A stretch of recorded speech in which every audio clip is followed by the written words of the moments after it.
people don't realize that, like, how the significant effects actually sugar has on your brain. Like, it either speeds it up too much or it actually slows it down. And imagine just being able to be at a stabilized rate. Yeah. Because whatever is in your food, it also, you'll actually change the way you even look at food too. I bet, yeah, because it is honestly, like you mentioned before, like to some extent, you can really view it as like an opioid drug. So I mean, yeah, that alone is fascinating to me. Yeah. Like I always say, if I'm talking to a person, I'm not necessarily gonna be going out of my way to see you or spending my time and also money on you unless like I'm intending to marry you. So I would say that yes, ultimately I do. Do you think our generation dates with intention? Be honest. Now I'll be honest, it's definitely a mixed bag again. But unfortunately, I do just know too many people are like at least like from a guy standpoint, kind of just chasing after girls and not taking necessarily the right precautions when they're doing that. In addition to just doing it, not doing it right if they're gonna do it, and then also like I don't know, maybe being too focused on things that are not really gonna contribute at all to their growth. In today's episode, I want to do a deep dive in discussing intentional living and have you start asking yourself, your friends, and people around you, are you thoroughly living intentionally? And what could you honestly do to live a little bit more intentionally each day with the actions that you make? Hi, for those that don't know me, my name is Joy the Growth Coach. I am a certified life and health coach that specializes in mental health and having individuals live a brighter and healthier lifestyle. I started my journey about almost 6-7 years ago when I was going to school for being an OT. Eventually, I decided that was not my path that I wanted to do anymore, and then stumbled upon my own mental health journey. Throughout that time, I realized, you know what? I want to do something that's more impactful where I can sit back and educate those about various different types of mental health, and especially with those within minorities and in urban communities. So I'm congratulating myself to say that your girl's going back to get her master's in public health to one day bridge that gap and to bring resources into vital communities. And this is just one aspect of it by having this podcast, so you guys can learn so much.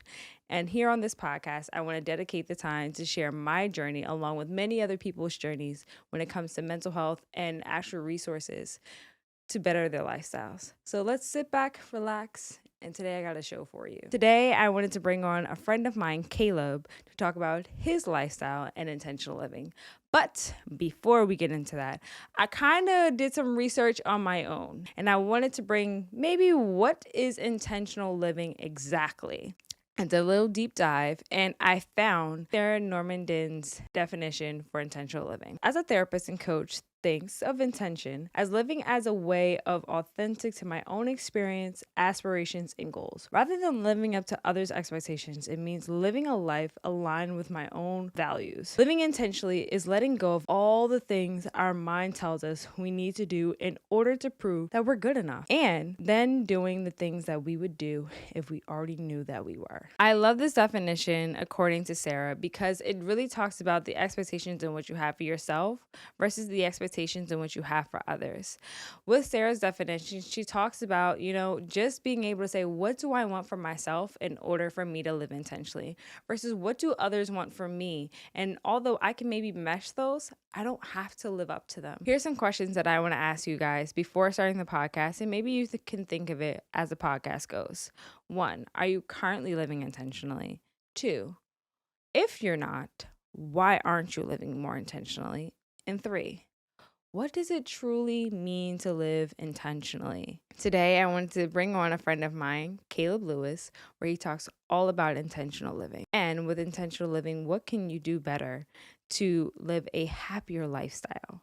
So let me give you a little background about Caleb before we deep dive in. Caleb is a college graduate from Keene University, and he's a actual business owner with my friend IU from episodes ago on Secure Tea. He currently, by day, is a junior relations manager. In his spare time, he's dedicating his time to finding ways to self-improve through various outlets, such as working out, building his faith with God, and connecting with others. If you have not already, make sure you go subscribe If you're watching YouTube, go subscribe to us. Make sure you give us a like. And if you're listening to us to Apple, Spotify, or anywhere where you're listening to typical podcasts, give us a 5-star rating. And if you want to go follow me, you can find me on Instagram and Twitter at joyousjourney_ and follow my business at joyfulwellness_. You can find Caleb at CalebJohn1. So let's get into today's episode. So, Caleb, I'm glad that I got you on the podcast, especially for this episode, because today we're going to be talking a little bit about intentions and intentional living, which I'm super excited about. So, you know how long it actually takes to form a habit? Is it 21 days to a month, maybe? Yes. Yeah. Oh, yes. So it takes 21 days to form a habit and 30 days to, like, I would say, concrete it. Do you know how long it takes to get rid of a habit? That I could not tell you. No. Okay. So this is what I teach my clients. It takes 21 days to form a habit, between 21 and 30 days. It takes 66 to 67 days to get rid of a habit, and it takes 90 days to create it into a lifestyle choice.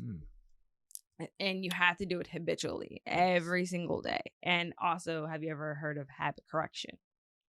Maybe I assume it would just be changing the habits that you currently have, or adjusting them slightly. No.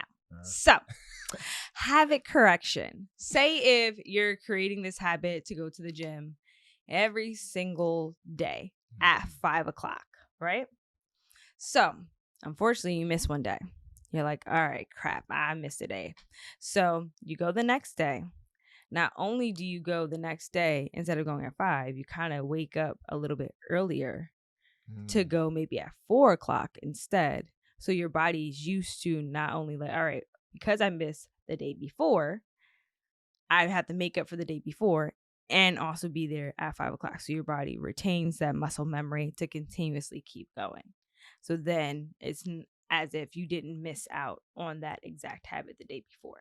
Exactly. It's kind of building that muscle form and that muscle memory. So like the days after, you don't feel like you have to slug yourself to get there. Right. So that's habit correction, making sure that, you fix the mistake that you kind of made. That's, I guess, a simpler term to making sense of it. Right. No, that makes sense. Definitely. So, do you live your life intentionally, Caleb? Or do you even know what intentional living is? Well, I'm pretty sure you do, but what's your view on your intentional living? At least I think I like to think that I do, right? I mean, of course, we all probably think say that we we're living do intentionally, right? Or say that we do. But if I had to, maybe define that, right? I suppose it would be like literally having a vision or plan for your future and then doing the steps that it really takes, on a day-to-day basis to execute that. Mm-hmm. Yeah. So if I had to define it as that, then I would honestly give myself maybe a score of like maybe 70% execution, and then that good 30% is lackluster, could be improved. Okay, so you're like a little above average, which is kind of around what I think everybody would say for the most part. Right. Which is not bad. You got that shows that you got areas to improve. Absolutely. And you know what? We're gonna get you there. So what I like to say intentional living is really living with a purpose or a focus in mind in order to achieve that. And I love this topic so much because I think intentional living is a continuously working progress. It is. There is no right way to intentionally live. I think intentionally living is just doing that, just living within the moment, but ensuring that each decision in which you're making has something to do with a goal or future thing that you want to do in mind always. And it's more like you're thinking about every action with that self-awareness, like we talked about earlier. Each action which I'm doing, how is it going to get me to ultimately where I want to go, and how is it going to affect those that are going to be in that space with me? So that's my thoughts and my expertise on it. And yeah. So thank you for sharing. No problem. So Caleb, let me ask you this question. Do your habits align with your intentional living? Yeah, I would say most do. I mean, most of my day-to-day like habits I would say do, but certainly definitely have, some poor habits or things that need improvement. Oh, you got poor habits? All right, so let's talk about it. What are the good and bad habits in which you have? Jeez. Yeah, we're gonna get into it. All right. So if I had to make a list, some good habits would be, I think personally, as I mentioned before, taking the notes and then reviewing my notes of like not only what I'm doing today, but like on my, just essentially just journaling on my like thoughts and feelings and whatnot. So that would be one. Uh, Second would be, health wise. So trying to eat a little better on the occasion. Maybe this could be a bad habit, to be honest, because I ain't the best in terms of I think eating. everybody can say that. But then I like to go to the gym or either play basketball or some sort of exercise at least 4 or 5 days a week. Okay. But I need enough. At least give me 5. Give me 5 at least good ones. Come on. All right. When it comes to me, doing my responsibilities, like I like to be punctual. Maybe not today. I can appreciate that. Yeah, but I definitely that's something I pride myself in. And then, if I'm asked to do a task, I'm gonna make sure I at least do it, to the best of my ability to give all my effort. Okay. See, that was 5. Was that so hard? All right. See, you was freaking out like you had 5. No, because now I got to get 5 negative ones, huh? Yeah. What's your 5 negatives? You got 5 good ones. Give me 5 negative ones. Let's. I'll immediately say I'm not the best when it comes to healthy eating, so that could be one. Honestly. Okay, so we got to improve on healthy eating, which is okay. I think what we were almost mentioning, previously was like the idea of also my environment, making sure I'm not necessarily putting myself in poor situations could be another one. Okay. I find myself doing that, almost like jeopardizing my own self. So that could be one. Or sabotaging might be a better word. Also, like healthy thoughts, I think could improve. Okay. I think everybody has to work on that. I think that's an ongoing thing with society. We're constantly trying to, combat those negative thoughts. For every 77 negative thoughts in which you have 1 positive thought. Wow.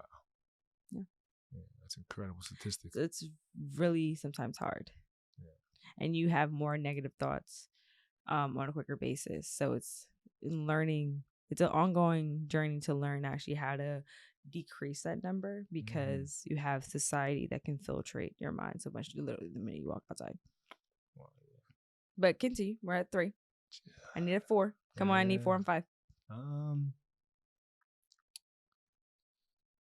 Maybe perhaps also have to get better at reading. I like to read like news and whatnot, kind of, but I also want to continue to read like different like self-help books and whatnot. So that could be another. Okay. I don't know. I mean, maybe the last could just be my relationships with people, keeping up with people a bit more than I do currently. Okay. It's a poor habit of mine. See, you thought you had some bad. Well, they're still bad, but they're not that bad. Those are things that definitely can be fixed if you create the right habits on it. Yeah. So I like the fact that you definitely have 5. So let me ask you, since we're going to do this, and I'll do a quick 5 to 10 minute session if you were my clientele. What are the things that you define as a negative, unhealthy foods that you eat? Yeah.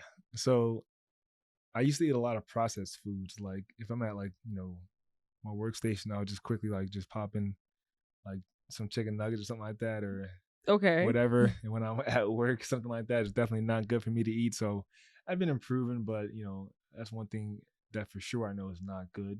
Okay. What else? Food wise specifically? I mean, we're doing unhealthy eating, so it doesn't matter. All right. Yeah. I'm definitely a big sweets kind of guy. I can eat a lot of sweets, and I'll just leave it at that. I also do drink a decent amount too, which is also probably not the best. So you're killing your liver. Okay. Killing my liver one day at a time. One day at a time. Oh, okay. One day, one drink at a time. Okay. Sheesh. Yeah, I would say those are a couple. Okay. So, I'm not going to always talk about myself, but it's great to reference yourself, I feel like, as a coach, because it's life. Yeah. So, When it comes to processed food, do you meal prep or for one, do you cook? Oh, I can cook. I can cook. Oh, Believe you can that. cook. Believe All that. right, so then that means I'm coming over one day to eat. All But right. all right, so if that means you can cook, that means you can meal prep. I can meal prep. Yeah, it's to be honest, it's just like after I make a meal for instance, like dinner, then I don't also want to have to make a meal for the week for lunch, and so that's the laziness, maybe you might call it. So why don't you buy enough food where you have at least the next 2 to 3 days? And also, I think a lot of people, when they struggle with meal prep, they think, I don't want to eat the same food for lunch and dinner. Yeah. I think what I recommend people do, or what I do personally, is that whatever you make for dinner is your dinner. Whatever you make for lunch will be your lunch. Like for me, for prime example, I decide that, you know what, whatever I make during dinner time is I will eat it either for lunch one day or I will eat it for dinner one day. I only do like that dinner. I only do it for like that lunch if I know like I'm going to be going out maybe on a Friday night or on that like throughout the weekend. So I don't have to worry about eating the same food twice, because sometimes people hate eating the same food twice. I really don't care personally, but why don't you decide to be like, all right, these are my dinners for the next 2 to 3 days, so you make enough to do that, so then you don't have to cook until the third day.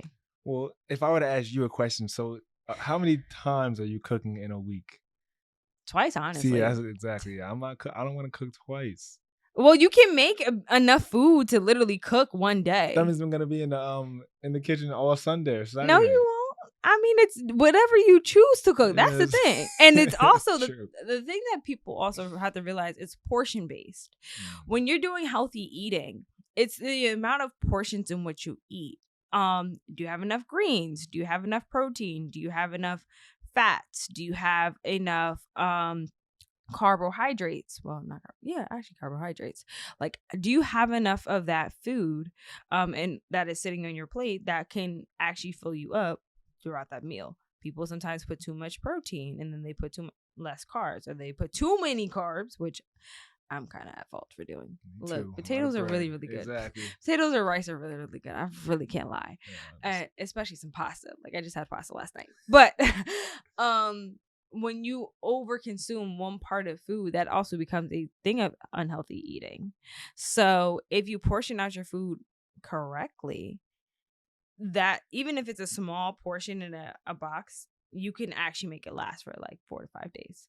So if you don't like cooking, my mere suggestion is that you cook one Sunday and maybe just try and cook to Thursday. Yeah, exactly. Yeah, usually it's till Wednesday, to be honest. But okay, Caleb, 2 days. 2 days ain't gonna kill you. Yeah. You can cook that Thursday or Friday. Because you 9 times out of 10 are only cooking till really that Thursday. Because Friday, typically people end up going out anyways. Yep. So you're really just cooking to Thursday. I mean, you can cook 2 days, Caleb. You might be on to something. I'll get back to you on that. Okay. I'm going to get back to you in 30 days. Look, I just gave you I gave you homework. As a life coach, I just gave you homework. Exactly. So that means I got to see if you're going to put this to the test. All right. I respect it. Now, when it comes to the sugar, let's get to that really quickly. Yikes. When it comes to the sugar intake, Caleb, dear Caleb, I'm going to challenge you. Give up sugar for 30 days. I can give up alcohol for 30 days. No, I want you to give up sugar. It depends on when, because it's the holiday season. Like, my mom is getting ready to bless us this. Come on. So when do you want this to occur? Maybe that's how we could decide. All right. And the reason why I'm saying also you got to give up sugar is 30 days. 30 days. I gave up sugar for 30 days. And guess what? Because I gave up sugar for 30 days, I don't eat sugar anymore. Period, huh? No. Well, now, granted, if it's like an alcoholic beverage, I can't really do anything because, I really love me some great cocktails. I ain't gonna lie. But I suggest everybody give it up for 30 days because your body will significantly change. Also, you'll lose weight. I will let people know that now. If you ever give up sugar, you will lose weight. I actually lost I think 5 to 10 pounds. Wow. It actually clears up your skin. even though you actually have great skin, so that really won't be a concern for you. Mhm. You'll lose weight. Your skin elasticity will actually be better. You'll actually get better sleep. Your thinking process actually gets better too. Um, and also, kind of sugar is actually an opioid. Like a drug, essentially. Yeah. Yeah. People actually are so addicted to sugar, they have to have it at least 2 to 3 times throughout their day. And for me, especially during the pandemic, which I'm pretty sure a lot of people were doing, they were consuming a lot of sugar because they were at home, so they had candy. Which that means anybody that was investing in any type of candy market were probably making a hell of a lot of money. But I gave up sugar for 30 days during the pandemic, and it significantly changed my life. Wow. Like now I can tell the difference if a food is very, very sugary, or if it has too much sugar, versus before. I couldn't even tell. No, okay. I mean, honestly, I hear the benefits. Like, I like literally that sounds amazing. You And I'm just not don't even want to gonna do it say during the but, yeah, holidays. exactly. Yeah. It's just a tough one for me. I mean, I'll say this, like, what I at least try to do, for example, is like I'll try my best not to eat sugar on the weekdays. So really, like, only on the weekends. But then You I lucky that fold. Christmas and New Year's is Right? technically on Thank the. goodness. Thank goodness. Tell you that. But okay. So how about this? You can do it for right now on the weekend. Weekdays don't need it. But when January 1st hits, I'm going to text you, Caleb. And I'm going to say no sugar for 30 days as of January 1st. And I want to see if you're able to do it. I'm just trying to think, like, whose birthday. Yeah, I mean, that means right, no right. cake. Yep. Like, Cookies. and if you no cookies, That's the biggest one for me. no ice cream, Yeah, sorry. no candy, Yeah, no nothing. none of that. And I'm gonna tell you, by day 14, it will hit your body. It will like your body will crave it. But by day 21, your body will get used to the fact it's not there. And it will, by day 30, your body will no longer crave it. I will tell you, you will feel it within the first 2 weeks. I will tell you that. I just feel like, yeah, so there's definitely benefits, but like maybe I just have to challenge you too. Challenge me with what? Give me a challenge. Yeah. I love a challenge. So you don't even eat sugar already, so I can't give you that challenge. But I'm gonna think of one, and I'll text you something too. All right? Okay, look. Because that's the only way. I need competition. Accountability buddy. I'm here. I'm always everybody's accountability buddy. I'm like, look, if you want to do a challenge, I'm down to do a challenge. All right. So you got to January 1st to give me a challenge. Well, I'll trust me. I'm because I'm literally gonna text you. I will show y'all on Nice. Instagram. Oh. I text Caleb. January 1st is a wrap for the sugar. Enjoy all of it on Christmas because it will be the last time you get to eat it for 30 days. My dad's birthday is the day after Christmas, so you going down. You going ham. Oh nah, bro. It's a tough one. It's okay. Yeah. It's okay. You're gonna survive it. I'm telling you, you will survive. I appreciate it. I appreciate the kind words. We'll you're gonna survive. I tell people, they're like, I can't do this. I'm like, literally, you do it, your thinking will become significantly better. Like you'll actually be able to focus a lot more. People don't realize that, like, how the significant effects actually sugar has on your brain. Like it either speeds it up too much or it actually slows it down. And imagine just being able to be at a stabilized rate. Yeah. Because whatever is in your food, and also you'll actually change the way you even look at food too.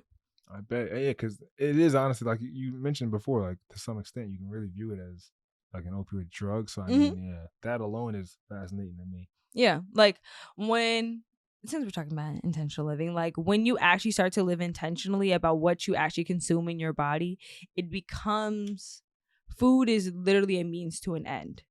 I'm not gonna say too much on this because although like I have the certification to be a health coach, I don't love that part of it because I think people have an unhealthy attachment to food.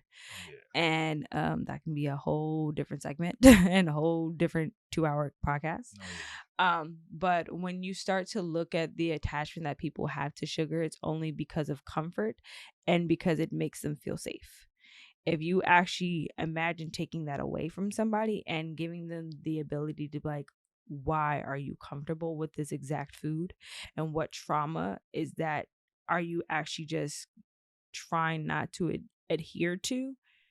The the way you look at food in the relationship starts to change, and then you start to look at food as, okay, this is not, I mean, like, I can still enjoy food, I can still love this food, but I don't have to, whenever I get in this moment, wherever I'm unhappy, I'm sad or whatever, I don't have to look at the food in this significant way. It becomes a means to an end. Do you believe our generation's actions are in line with their intentional living, and how do you think that affects us? Hmm. I would honestly say you see a lot of like different movers and shakers, like who are definitely living intentionally, in their habits and whatnot. But then at the same time, there, of course, is maybe others who are not. So I'll maybe say it's like a mix, if I can describe it. Do you think it's an even mix, or do you believe that there's more people that are movers and shakers and doing what they want to do to impact the next generation and live intentionally? Or do you feel like there's a lot more people that are unintentionally living and they're thinking of the mistakes that they make today will actually affect their future, whether it's them or their kin? Yeah. Well, I guess just by the way life goes, unfortunately, there definitely are more people who are maybe not necessarily living as intentionally as they should. And I think that's just, maybe a part of human nature itself, or almost Darwinism, as they call it, like only the strong type of deal. But at the same time, I can at least say a lot of the people who, I've become closer with over the years, and, who I'm in direct contact with, yourself included, like literally are definitely doing what they need to be doing. So, I mean, I guess it depends on what lens or I'm looking at, or even what group I'm focusing on. And if I would focus on, the vast majority, then I would say that, then maybe probably less than what the than what is really needed, I guess. Why do you think that is? um, it's not easy. It's hard work. I mean, if you really, want to become, really the most authentic and best version of yourself, it's not easy. And that's truly something I've been learning more about myself personally. The goals that I set for myself, and ultimately to become the most authentic version of my own self is a lifelong journey, as you touched on. So not everyone is really committed to doing that, and taking that initiative. Well, when did you want to be committed to living more intentionally? I think honestly it was instilled from my parents. They raised me with certain values, for instance, like hard work and whatnot, and it taught me from a young age that if I wanted to do something, I'd have to go and do it. Put my mind to it, and also they've reinstilled and like constantly reinforced those types of values as well, and they've always stuck with me to this day. Do you think, as a Black person, especially a Black male, it's actually really important for you to live intentionally? Yes, absolutely it is. I mean, well, first I'll say, humans overall need to be living intentionally. I mean, life needs to have meaning to it. Otherwise, you're just wandering and wasting time. So, I mean, you have to find meaning in life, in my opinion. But specifically for Black people, I could definitely go on a rant about this, and some folks might call me Uncle Tom. I could care less. But I always think to myself, it's like, if you see a person and it's in the middle of the day and they're just kind of like walking casually in the street as if they have nowhere to be, like they have no meaning to their lives. And it's honestly kind of sad. It's not even kind. It is very sad. But from like the black, like a Black standpoint, or from that point of view, I mean, a lot of us, could improve, in my opinion. Do you think they have the useful tools to do so? Yeah, I mean, there's Like, because your definitely parents gave you the tools, do you think exactly. like a lot of people that are Black have that useful tool to do so? I can say without a doubt, there's definitely, disadvantages with, like, it's unequivocal. There certainly is a lot of inhibitors that are complete roadblocks towards us. But I mean, at the same time, if you look at it from another lens, you know, the 21st century, this day and age, we have the most advanced technology that we've ever had. We have the most access to information that we've ever had before.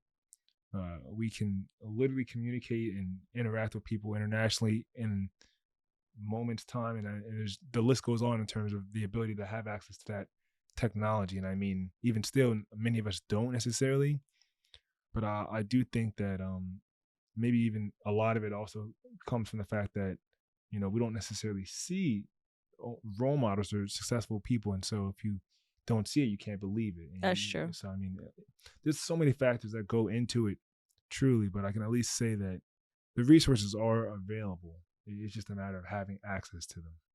I definitely 100% agree. I I can see the difference between like some of my friends, some of my family, when it comes to how I intentionally live because of the way my mom paved my life. Putting me in about 2 or 3 private schools since I was a kid. Um, Having me a part of athletics like when I was in high school, and then also I was in dance, being very cultured and being around different cultures. So seeing how they live intentionally and how they raise their kids, and then my mother adapted some of those and it was like, I'm going to have that ability to do the same for you. And it caused me to create my business and want to give back in a sense because I have all these vital resources sitting within me, Oh yeah, but a lot of people in urban communities that I have access to, they don't have that. And even the knowledge or even just where to go. And I've also since I've been in the mental health field for about almost 6 years now. Wow, I'm kind of getting old.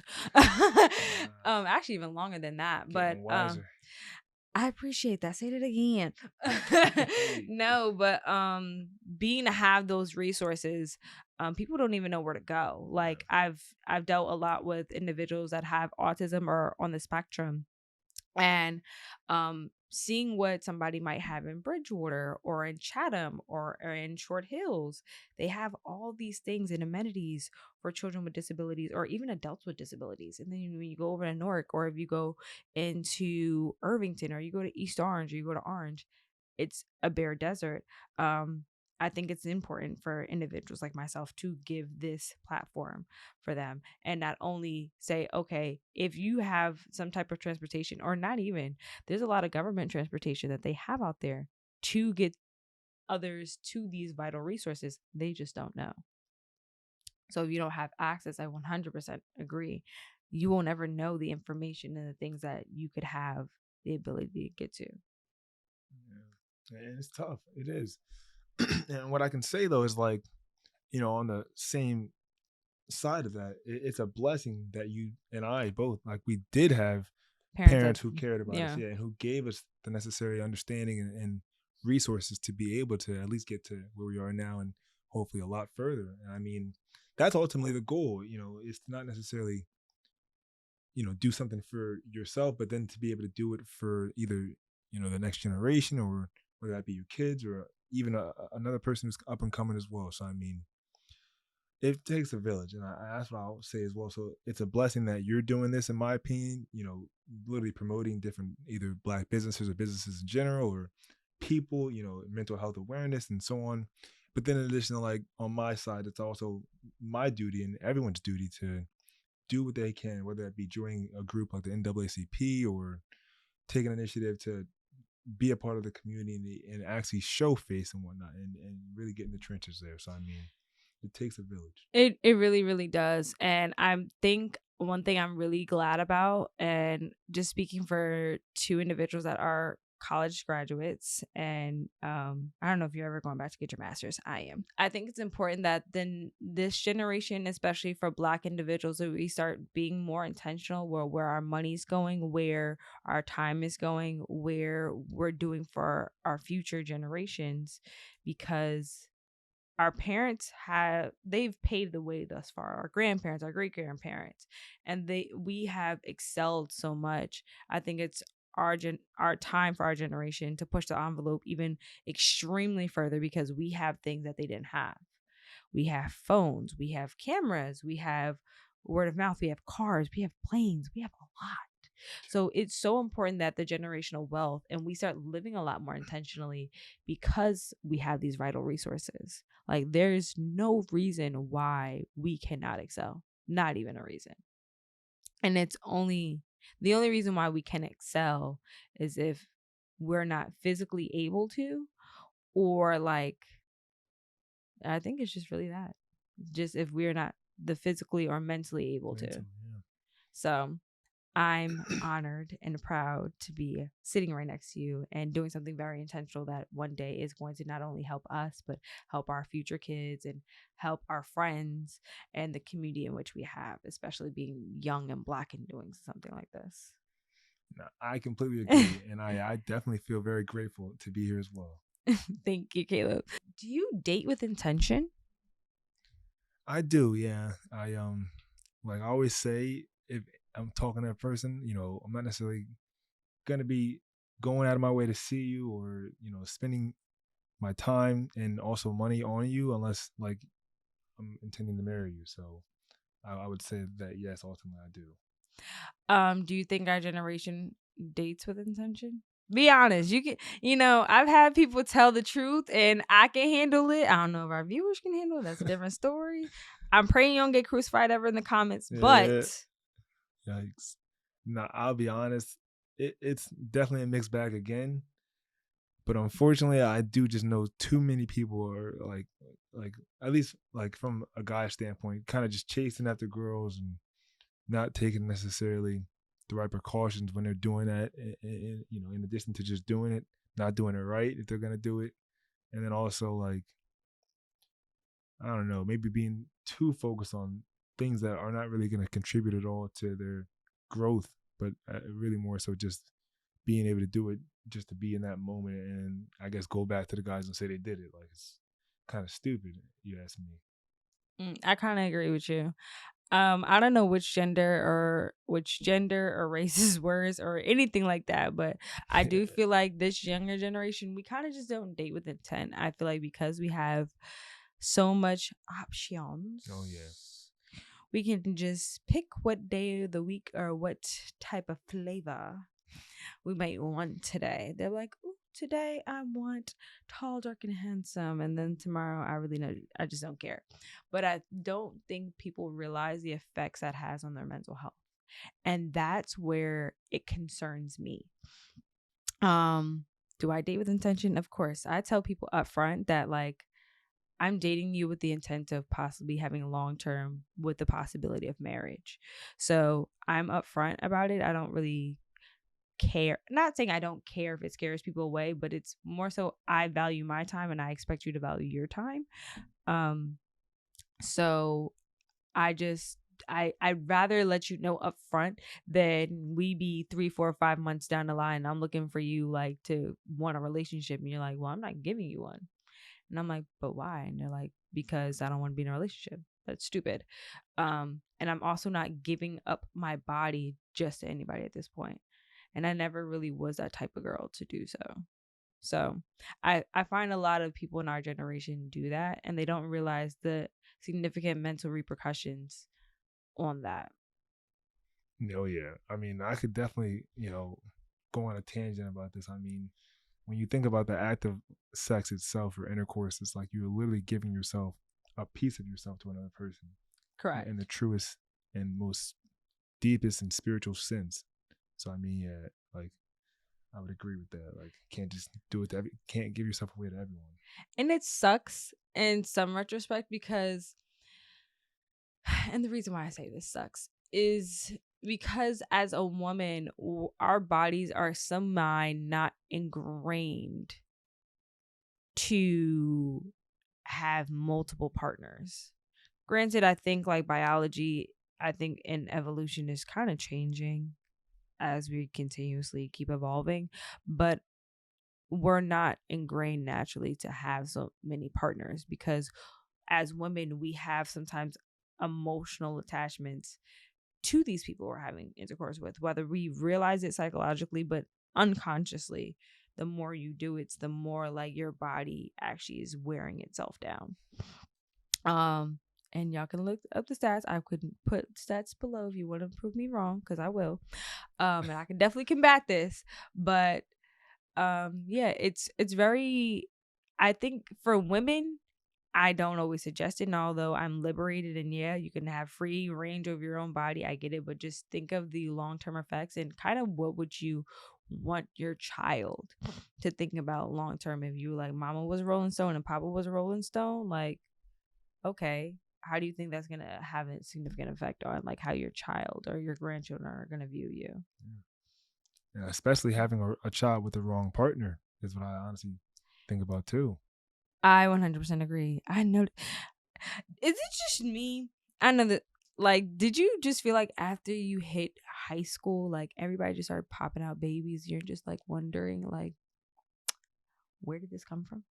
I'll be honest. I'll say after college, like I can name like, and God bless them, but a lot of the folks that I'm like either friends with and whatnot, they definitely have been having kids left and right, and And it's it's not even definitely with the. wild to And me. it's like not even with the person you would expect them, and then they're Yeah, not speaking to the person after a year or two, and it's just like, it's honestly terrible. It's sad, but I mean, yeah, God bless them.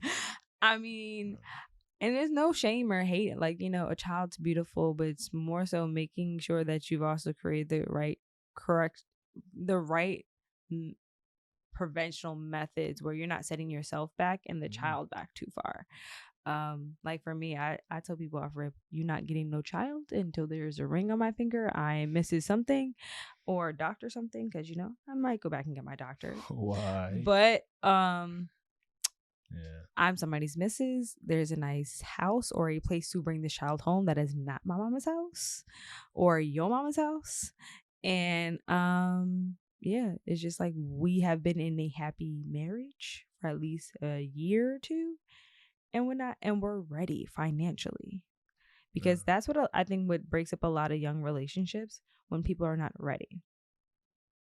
Yeah, I would agree. I mean, I can say like, I probably did, like, I don't even mean to be judgmental or anything, but I just would really agree. Like, you can't just necessarily, jump to step 5 before and then skip all those extra steps. I mean, like, the first part of it in my eyes is working on yourself, making Yeah. sure you're Making sure ready you and, don't and pass on able. any trauma to that child. Yeah, there's so much that goes into it. Like, as you mentioned, like, like emotionally, financially stable and mentally stable. And then also making sure the partner you're going to be with is the same. And it takes a lot of work and effort. And people just kind of, unfortunately, they don't necessarily do it. And I guess maybe that's not unfortunate. But what becomes unfortunate to me is, if you're going to bring another person into this world, essentially or guaranteeing that they're going to be set back is, to me, is unfortunate.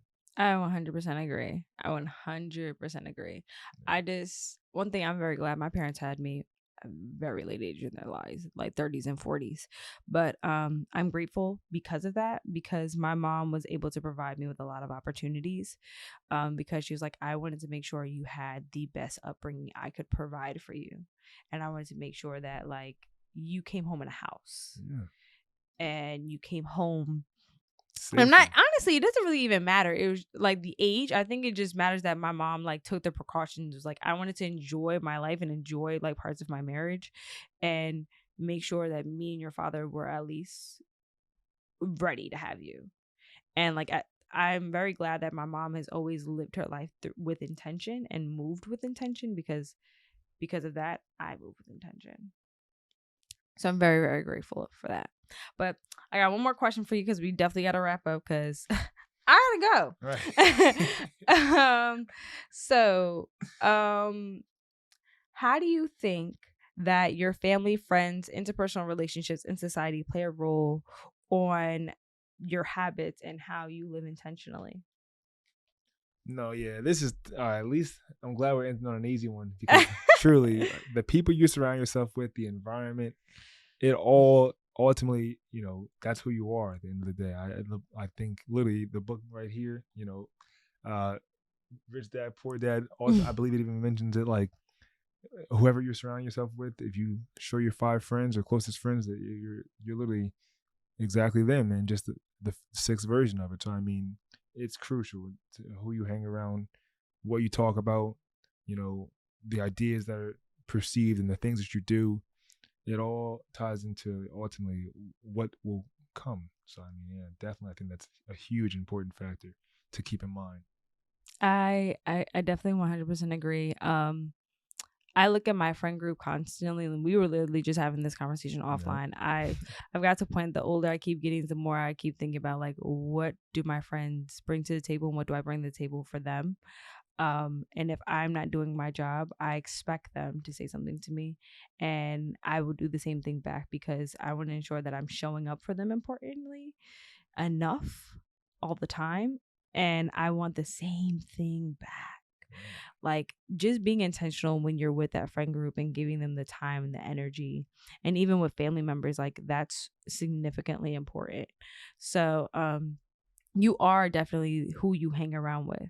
So I'm the older I get, I realize I can't continuously want to hang around individuals that aren't wanting to grow, because there's so much growth that I have to do in order to achieve the goals that I want to achieve. And I want the same thing for my friends. So I want them to achieve their goals, and I want to help support them as much as I possibly can. Absolutely. And just to add to that point too, it like something that is also relevant, what we were discussing before, having those tough conversations, like as time goes on and we begin to drift apart as friends and whatnot, like that's okay too. Like it really Yeah. is. Like it doesn't necessarily mean we're enemies. It just means We're just that in different parts of our lives. exactly, yeah, two paths have now converged, and that's fine. Like you never know where they might lead in the future. And so that's also something I've been like kind of realizing as well recently, and just accepting. And I mean, we'll see, where that leads, but ultimately it's going to be for the benefit and not for otherwise. I definitely 100% agree. And I'm glad we ended on that one, because it just shows that, you have people in your life that are helping you live intentionally. And I'm also a part of your life. So I definitely see it on a day-to-day basis. And you're creating an avenue for your growth and to continuously live more intentionally. But I'm proud of you.